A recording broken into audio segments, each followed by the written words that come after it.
Raise your hand if you've ever wondered what it feels like to fly. I have as well. And as a kid growing up, most of us do. We dream of the freedom that flight could bring, to fly over the obstacles that have always held us back. But as we get older, our thoughts on flight start to change. Shifting away from that childhood sense of optimistic freedom and wonder and towards more practical adult feelings of risk and fear. As the older we get, the more we start to realize that the higher we fly also means the further we could fall. But what if I told you that in order to truly find our wings and fly, we first, unfortunately, have to learn what it feels like to fall? What if I told you that our greatest opportunities for growth and transformation tend to lie at the edge of our greatest fears? As a 13-year-old little boy growing up dreaming of what it would be like to fly, one day my greatest fear became a reality. A reality that I've never shared publicly on a stage or even with many of my close friends. One day when I was 13, I lost my mother to a car accident, and all of a sudden, I felt lost in a perpetual state of free fall. I didn't know what to do, and I desperately searched for something that could catch me, some way to stop falling. And then I remembered something that my mother always used to tell me growing up. She used to say that whenever she saw birds flying around her, she would always dream and remember her memories with her mother, a strong woman who knew no limits, like a bird in flight. And as time went on, the comfort that the birds brought my mother eventually became my own, and I too began to see my mother in the birds. But for me, it was more so what the birds stood for. The freedom to fly into a life not bound by the fear of falling. And it was that mindset that eventually gave me the wings that I so desperately needed to catch me and to stop falling. But as time went on, I found a way to not just use that mindset to stop falling, but to start truly flying in the face of all the other things that I feared. I found how to do this through the world of adventure sports. Whether it was kayaking off waterfalls or rappelling into the depths of the unknown, I loved the way these experiences gave me a physical way to live this mindset, to find my wings and to fly in the face of the things that absolutely terrified me. And then one day, through my passion for adventure sports, I learned how to actually fly and become a bird myself. Okay, not really, but as close as we can possibly get to that in the world of paragliding. Now, this is truly as close as we can get to feeling like a bird in flight, true freedom in its purest form. And when I was in the sky, I felt limitless, like one of the birds from my mother's story. I wanted to do whatever it took to learn this incredible new sport and to take to the sky and fly myself, but I had a relatively big problem with that. There wasn't a single paragliding instructor in the entire state of Georgia, and living in Atlanta at the time made it a bit hard. So of course I did what any 20-something-year-old would do, and I bought a used wing on eBay, watched as many YouTube videos as I could find, and tried to teach myself how to fly. Up, up, up, run, run, run, run, run, run, run, run, run, run, jump! Go, go, go!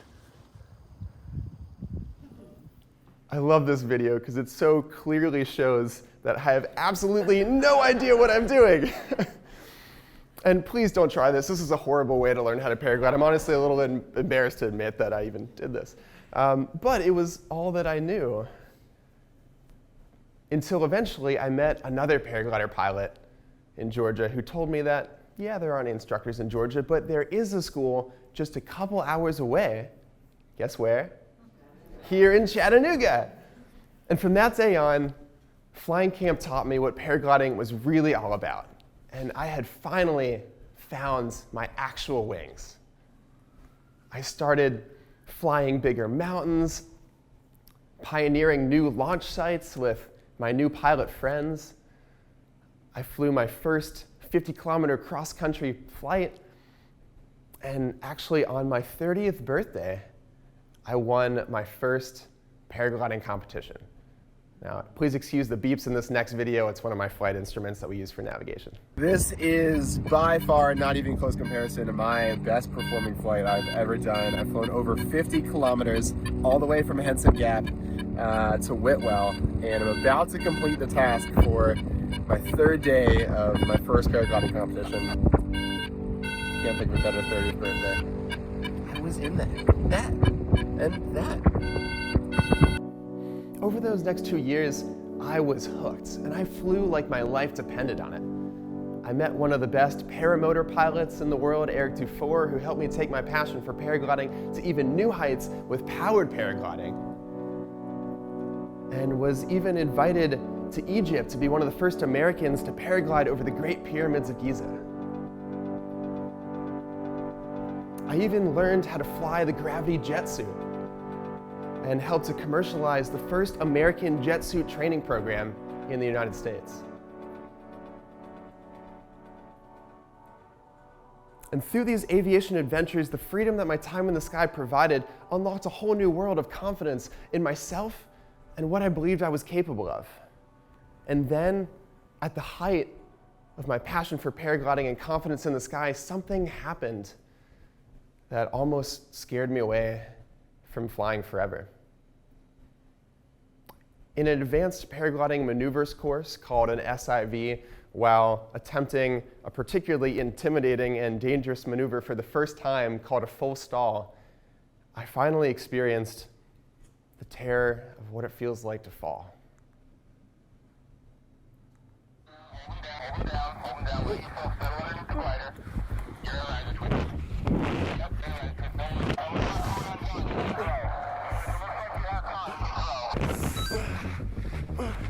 oh, shit. Holy oh, I don't want to do that again. Okay, so as I'm floating there in the water, relieved to be alive and that my reserve parachute had finally opened at the last second, even after getting tangled up in me when I threw it, I started to remember a comment that one of the locals had said a couple of days earlier, that this lake that we were training over in Florida, it also happened to be one of the nation's largest natural alligator sanctuaries. So as I'm floating in the water, waiting for the support boat to come get me, I couldn't help but start to imagine the hundreds of hungry alligator eyes that I was sure were watching me from all directions. And in that moment of fear between where I was and what had just happened, I started to feel something that I hadn't felt in a long time. Even though my fall was physically over, mentally and emotionally, I felt completely lost in a perpetual state of free fall again. In that moment, I almost wanted to give up on aviation forever. I mean, the idea of getting back in the sky and doing that exact same thing again the next day literally made me sick. I just wanted to go back to moments before when I had all the confidence in the world. But I remembered what I had learned at a young age when I was 13, that there's no going back. No matter how much we might want to or how hard we try, we can only move forward. And in that moment, I knew that if I took the safe route, the easy route, I would forever be imprisoned in a cage with clipped wings. In fact, if I took that route, I thought I might lose my wings forever. So that next day, I forced myself to let go of my fear of falling, my fear that I wasn't in control, my fear that I wasn't good enough, and to remember that with the right mindset, once again, I would feel my mother flying with me. So that next day, I got back into my harness, raised my wing back up into the air, flew back to the base of the clouds, and did my first full stall. Fortunately, correctly that time. That day, I learned more than a new paragliding maneuver. I learned a new life mantra, a guiding principle of true freedom that I had known ever since I was little, but couldn't really articulate. Something that I like to think of as my own martial law. That our greatest opportunities for growth and transformation tend to lie on the other side of our greatest fears. And in these moments of fear, when we don't think we can rise to the challenge, just remember that with the right mindset, we have the wings of those who believe in us around us, those who love us, there to lift us up, even when we don't think we have it in us ourselves. We just have to remember to take the leap and remember that these wings will be there to catch us, no matter what that leap may be, whether it's leaving that unfulfilling job or getting out of a bad relationship. And we might be surprised to find that these wings don't just catch us if we fall, but they give us the courage to fly into our best life. If there's one thing people remember most about who my mom was, it's how she selflessly gave her wings to everyone around her, to her friends, encouraging them to live their best lives, and to her students as a lifelong teacher, encouraging them to finally see their full potential. So in all that I do, I strive to bring my mother's personality to life by sharing her wings with the world and encouraging those around me to not be afraid to take the leap into the best versions of the people that we hope to become.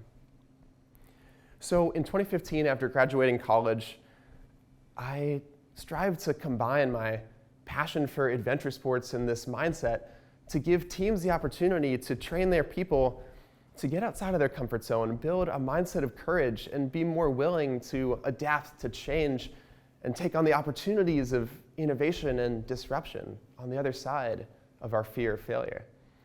And while these experiences were incredibly impactful for the companies that we made them for, like this rappelling experience that we did for CNN, we eventually started to unfortunately see that most companies are just too afraid to sign their team up for anything that could be perceived as even remotely dangerous, even though that was kind of the point, to help teams get outside of their comfort zone and push past their perceived limits. But I knew that there must be another way, and a way that was just as effective but a little bit more accessible. And I was obsessed with using technology to solve this problem. So at Singularity University in the Startup Accelerator program out in Silicon Valley, I was introduced to a brand new type of technology that forever changed my mind on how we could facilitate these types of experiences. I was introduced to virtual reality, and I was fascinated. Because now, for the first time in human history, we have the ability to trick our brain into thinking we're actually there, on the edge, about to take the leap, and the same emotions that happen when we're actually there physically in real life, without the need to actually be doing the real thing. And inside this headset, a world of possibilities limited only by our imagination, with adventures that can feel just as real and just as terrifying as actually being there in real life. And I know if you haven't tried virtual reality in the past couple years, it's come a long way. You might be thinking, well, how real can it actually be? Don't believe me, just watch the time I made the commander of the British Royal Navy walk the plank in virtual reality and his reaction. I'm really high up. Perfect. Yeah, really high up. Jesus Christ. Why can't I do this? This is stupid. Come on. Watching people in virtual reality can look a little funny and silly because we think to ourselves, how could they possibly be scared? It's clearly not real. And even for those in virtual reality ourselves, we don't forget where we are and the fact that we're not in any actual real danger, but it still creates the same fear response, just the same. So how does this work and what's going on here? Well, psychologically, if we look at what's happening in our brain, we notice that our amygdala, responsible for regulating our fear response, and our prefrontal cortex, responsible for logic and reasoning, aren't actually as connected as we might think. and they actually are parts of our brain that evolved separately over the course of thousands and thousands of years.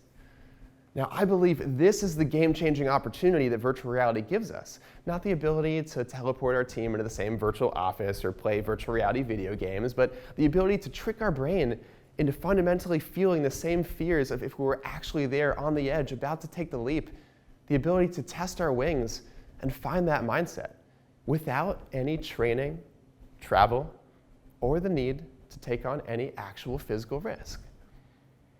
Now, as someone who both builds these experiences professionally in virtual reality and who does these types of adventure sports myself in real reality, I'll be the first to admit that nothing is better than the real thing. Even the creator of the Oasis in the book and movie Ready Player One famously admits at the end of his career that nothing is better than reality because reality is real. And while that is very true, VR does give us the opportunity to create both an impactful and accessible opportunity to test this mindset without the need to jump off any real mountains to take that first step. And when we go through these types of experiences together as a team, something magical happens. We not only find the courage to push through these experiences ourselves and the confidence that that brings us individually, but we also build stronger relationships with the others who go through these experiences together, building these powerful relationships centered around shared experiences and not just shared Zoom calls.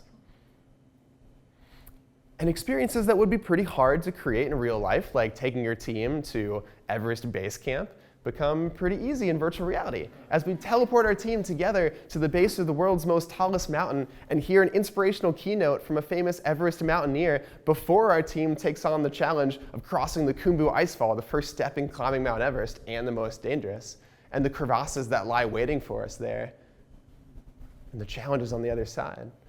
And these experiences in VR finally give us the opportunity to get outside of the safety and comfort of the office and lend our wings of courage and comfort to those we work with. Maybe someone who has a lifelong fear of heights and crossing this crevasse never thought they'd be able to do it both in real life or in virtual reality. And we finally get the chance to be the support that that person's always needed and build those powerful relationships around that incredibly powerful experience. As we look to the future and you find yourself on the edge of your next seemingly impossible challenge, whether it's individually or together as a team, I hope you'll remember my story and my martial law, that our greatest opportunities for growth and transformation tend to lie on the other side of our greatest fears. And when we're standing on the edge, afraid to take the leap, I hope you'll remember how to find your wings and fly as high as you can. Because the greatest lie that fear has always tried to tell us throughout our lives is that the higher we fly, the further we could fall. Thank you.